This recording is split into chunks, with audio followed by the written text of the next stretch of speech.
Oke, kita ngobrolin soal olahraga dan tidur yuk. Jangan bosen dulu, sering banget kan denger soal ini. Tapi hari ini kita bakal lihat dari sisi yang beda banget. Kita nggak akan ngomongin ini sebagai kewajiban, tapi sebagai investasi paling keren buat masa depanmu. Serius, ini penting banget.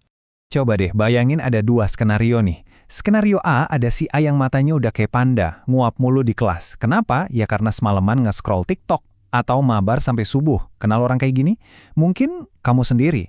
Terus ada skenario B. Si B ini paginya seger banget, otaknya langsung klik pas guru nerangin. Energinya full tank, siap tempur. Beda banget kan rasanya? Nah, coba ngaca bentar. Jujur deh sama diri sendiri. Hari ini, kamu lebih ngerasa kayak si A atau si B? Gak usah malu, gak ada yang ngejudge kok. Ini cuma buat kita sama-sama sadar aja, kira-kira kebiasaan kita tuh lagi di jalur yang mana. Oke, kita masuk ke bagian pertama. Pernah ngerasa nggak sih, kok kayaknya capek terus ya? Padahal kayaknya nggak ngapa-ngapain. Susah fokus, terus emosi tuh naik turun kayak roller coaster? Nah, kalau kamu ngerasain itu, tenang, kamu nggak sendirian. Anggap aja ini semacam glitch di sistem kita. Dan sekarang, kita mau coba cari tahu penyebabnya. Glitch-nya itu datang dari sini nih, coba kita lihat. Pertama, budaya begadang. Siapa sih yang nggak tergoda buat lanjut main game, maraton drakor, atau scroll medsos? Akibatnya, jadi mager, kurang gerak, seharian duduk di depan layar. Terus ditambah lagi tekanan dari tugas sekolah yang numpuk, belum lagi drama sama teman. Nah, ini semua tuh kayak paket komplit yang bikin kita, yaitu tadi, gampang capek, susah konsentrasi, dan super sensitif. Ini realita banget kan? So, kita udah tahu nih, glitch-nya, bug-nya ada di mana. Terus gimana cara benerinya? Nah, ini dia bagian serunya. Ada semacam kunci rahasia buat ngebuka energi kamu yang tersembunyi. Konsepnya simpel banget. Investasi kesehatan. Investasi kesehatan itu apa sih? Gini deh gampangnya. Ini soal mengubah cara kita mikir tentang olahraga dan tidur. Bukan cuma sesuatu yang kita lakuin biar seger hari ini aja, tapi ini adalah tabungan. Yap, tabungan buat masa depan. Biar nanti pas dewasa, badan kita lebih kuat, nggak gampang sakit. Otak kita lebih fokus dan emosi kita lebih stabil. Keren kan? Nah, quote ini benar-benar pas banget. Kesehatan itu investasi jangka panjang. Gini deh, kita kan biasa nabung uang buat beli HP baru atau buat liburan. Nah, ini sama persis. Bedanya yang kita tabung itu kesehatan.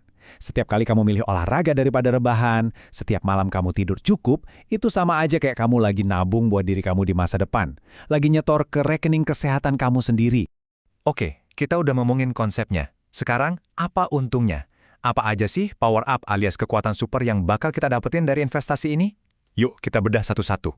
Power up yang pertama, jelas, olahraga. Buat fisik, ini udah pasti ya, bikin otot, tulang, sama jantung kita makin kuat. Tapi, ada yang lebih keren.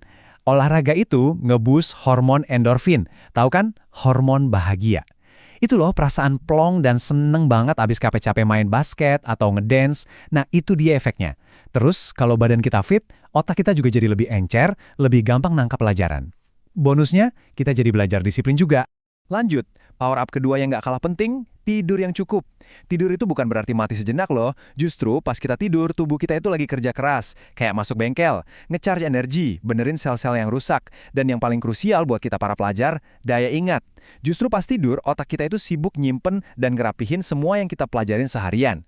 Makanya, jangan heran kalau abis begadang, rumus fisika yang udah dihafal mati-matian semalam, paginya hilang gitu aja. Karena otaknya nggak sempat nge-save.